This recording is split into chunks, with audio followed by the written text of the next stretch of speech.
How to keep your home spotless when you're 70 plus and live entirely alone. Hello, everyone. I want to start with something that I think a lot of us feel, but not everyone says out loud.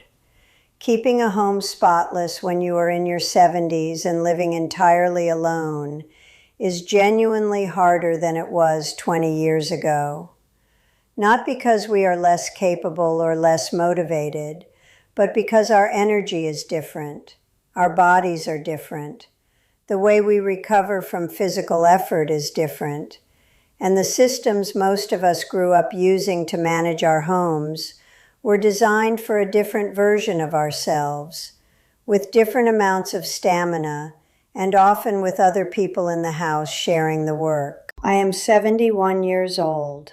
I live alone, and my house is the cleanest it has ever been in my adult life. Not because I work harder than I used to. In fact, I work considerably less. I have learned to work smarter, with methods that respect what my body can do at this age, rather than demanding what it did at 45. And I want to share those methods with you today, directly and honestly, because I think they will genuinely help you. These are not tricks from a younger person's cleaning channel adapted for a senior audience. These are things I actually do at 71, living alone, that actually keep my home in the condition I want it in, all 8 of them. Tip number 1, clean as you go, every single time, without exception. This is the foundation of everything else on this list, and it is the tip that has had the most impact on how my home looks and how little effort maintaining it requires. Clean as you go means that the moment you finish using something, you deal with it immediately, rather than setting it down to deal with later. I finish making my tea and I rinse the mug and put it in the drying rack before I leave the kitchen. I finish cooking and I wipe the stove top while it is still warm before I sit down to eat. I finish using the bathroom in the morning and I wipe the sink and the mirror before I leave the room. None of these actions takes more than 60 seconds. None of them require energy I do not have.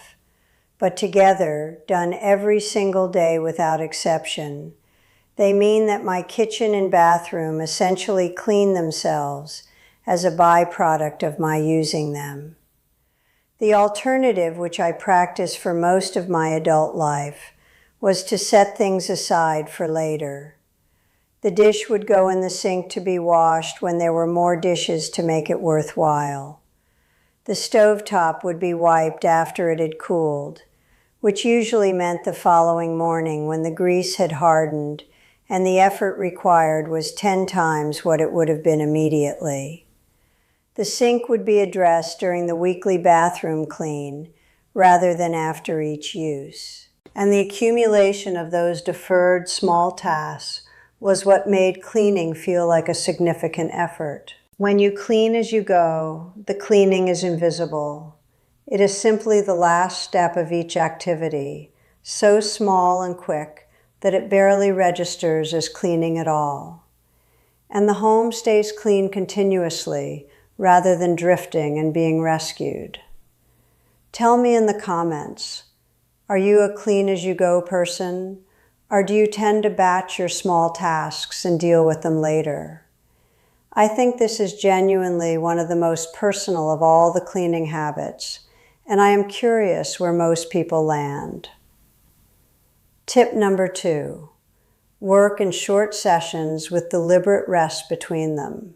This is the tip I wish someone had given me years before I figured it out myself, because it speaks directly to the reality of physical energy at this age. For most of my adult life, I cleaned in marathon sessions. I would commit a morning to the house and work continuously until it was done. And for a long time that worked. Then it stopped working as well. I would get about halfway through and find my back aching or my energy flagging, and the second half of the cleaning would be done poorly or not at all.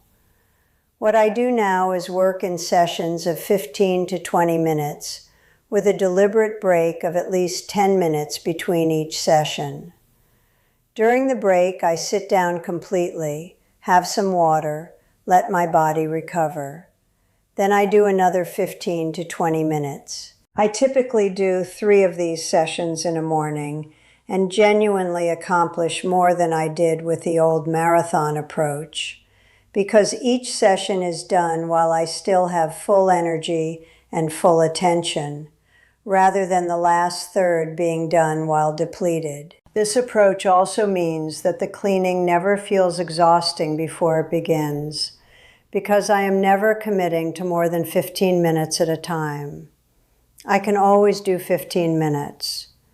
And when the 15 minutes is done and I have rested and feel ready for another session, starting the next one is easy because I am not already tired from the previous one. Please subscribe if you are not yet subscribed. Every week I share real, practical methods for keeping a beautiful home at this stage of life, specifically for people who are doing it alone and want to do it as well as possible without sacrificing their energy or their well-being. Tip number 3, use microfiber cloths for almost everything. I want to talk about tools for a moment, because the right tools make a significant difference to how much physical effort cleaning requires. The best single investment I have made in how I maintain my home is a good supply of quality microfiber cloths. Not the thin, disappointing ones that require significant pressure to clean effectively. Good quality, thick microfiber cloths that pick up dust, grime, and moisture with minimal effort.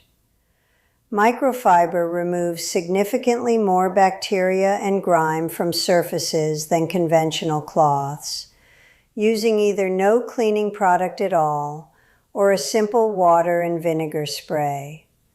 This means fewer products to buy, store, and manage. It means cleaning surfaces with less physical pressure required, which matters enormously when energy and joint comfort are considerations. And it means the surfaces I clean actually stay cleaner longer, because the microfiber removes what is on the surface rather than spreading it around. I keep a stack of clean microfiber cloths in each room where cleaning regularly happens: the kitchen, the bathroom, the main living area. When I wipe a surface, I use a fresh cloth, rinse it, and it goes in the laundry. This means I am never cleaning with a dirty cloth, spreading yesterday's grime onto today's surfaces. It takes seconds to swap cloths. It makes a visible difference to how clean things actually are, rather than just how recently they were wiped. Tell me in the comments, do you currently use microfiber cloths in your cleaning routine? If not, it is the one change I would most strongly encourage you to try. The difference is immediate, and it will not cost you much to find out. Tip number 4, manage the entry of your home to prevent clutter before it starts. The entry of your home is where the outside world meets your private space, and it is where the pattern of orderliness or disorder is set every time you come through the door. For those of us living alone, the entry is also where the small daily accumulation of things brought home tends to land. And if there is no deliberate system managing that accumulation, it spreads inward from the entry into the rest of the house.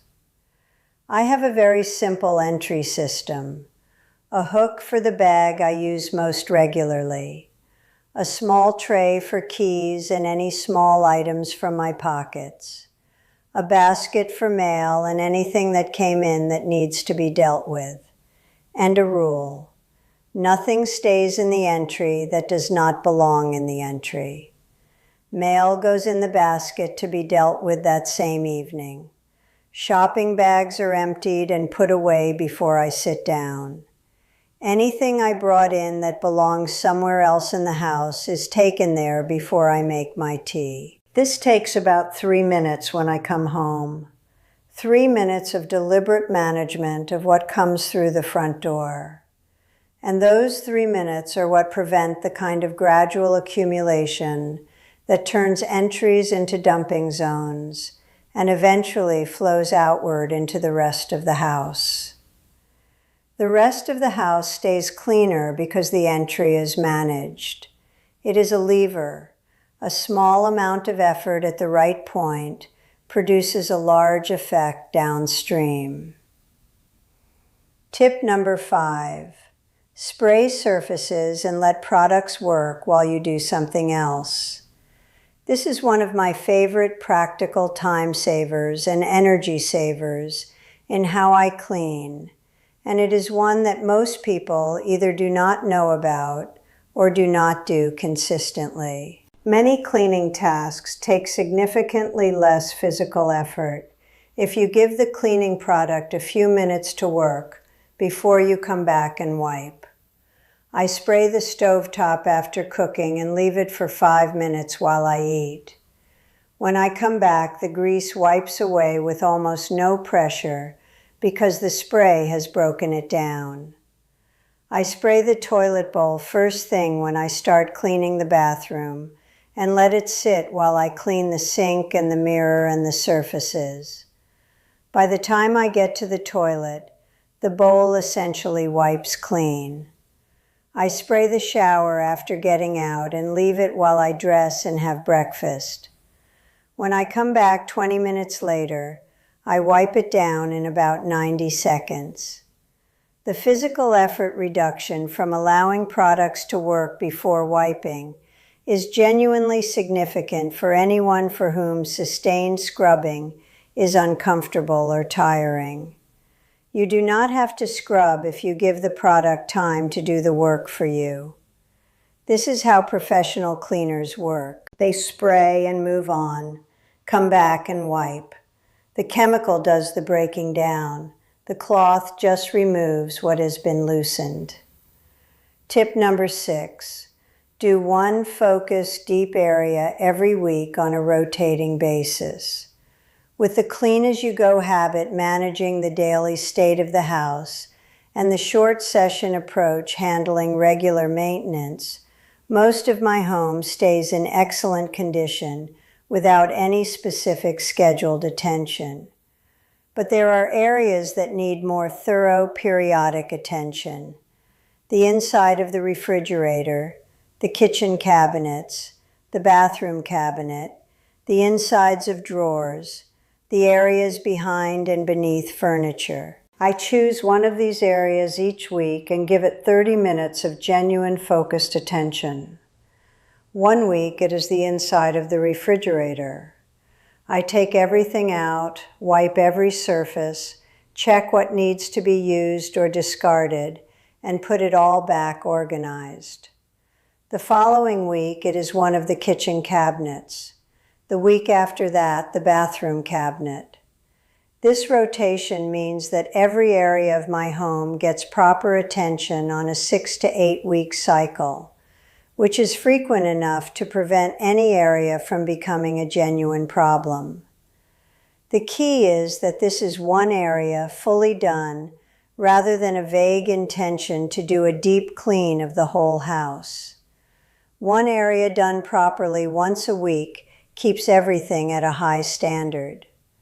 The whole house attempted periodically and incompletely produces the familiar result of some areas clean and others overdue, which is the pattern most of us are trying to escape. Tell me in the comments, is there one specific area of your home that you tend to neglect and that you know would benefit from scheduled regular attention?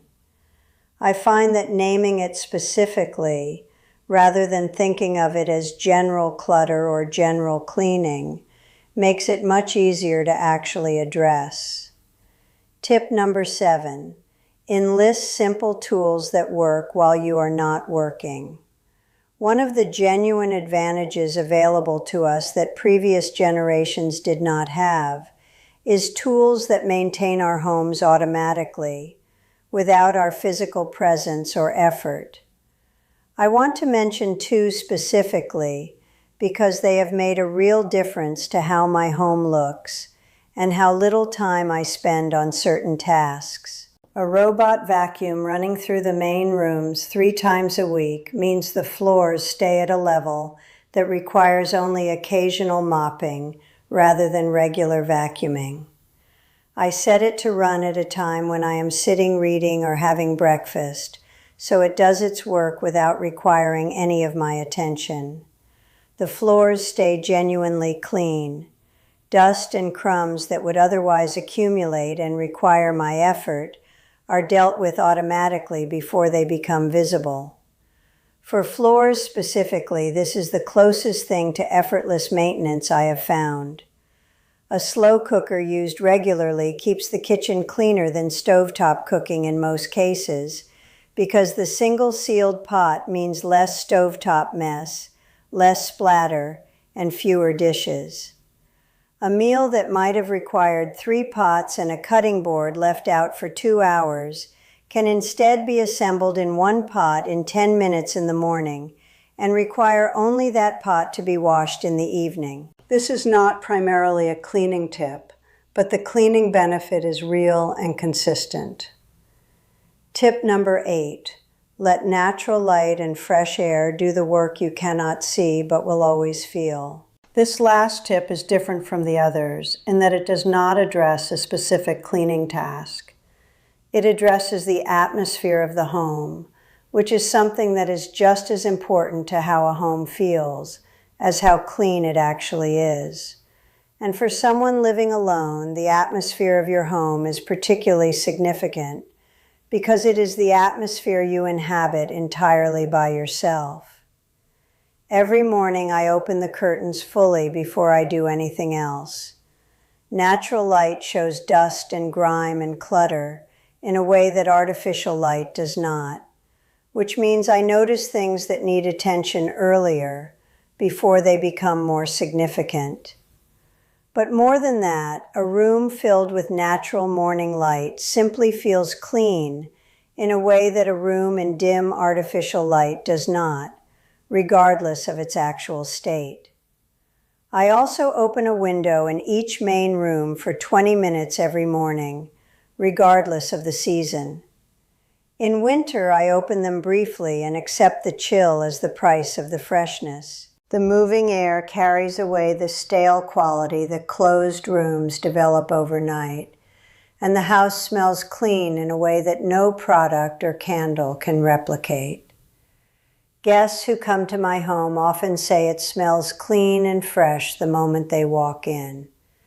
The answer is not a product. It is the 20 minutes of open windows every morning. Living alone means that your home is your entire environment for much of the day. Making that environment clean, bright, fresh, and pleasant is not vanity and it is not excessive. It is the basic quality of the daily life you have earned and deserve. A home that looks and smells and feels good to be in supports your well-being in ways that are subtle and consistent and real. These 8 habits together require less time and physical effort than any cleaning routine I used before I developed them. And the result is genuinely better. A home that stays consistently clean rather than alternating between recently cleaned and visibly neglected. The difference is not effort, it is approach. The right approach, maintained consistently and adjusted for the body you actually have at this age, rather than the body you had 30 years ago. I want to hear from you now. In the comments, tell me which of these 8 tips you are going to try this week. Or if there is something specific about keeping your home clean alone at this age that you have found particularly challenging, tell me that. These conversations help me understand what to share next, and they help the people reading along who are experiencing the same things. And please subscribe if you are not yet subscribed. Every week I share honest, practical conversations about keeping a home that is genuinely clean and genuinely yours at every stage of this life. I will see you next week.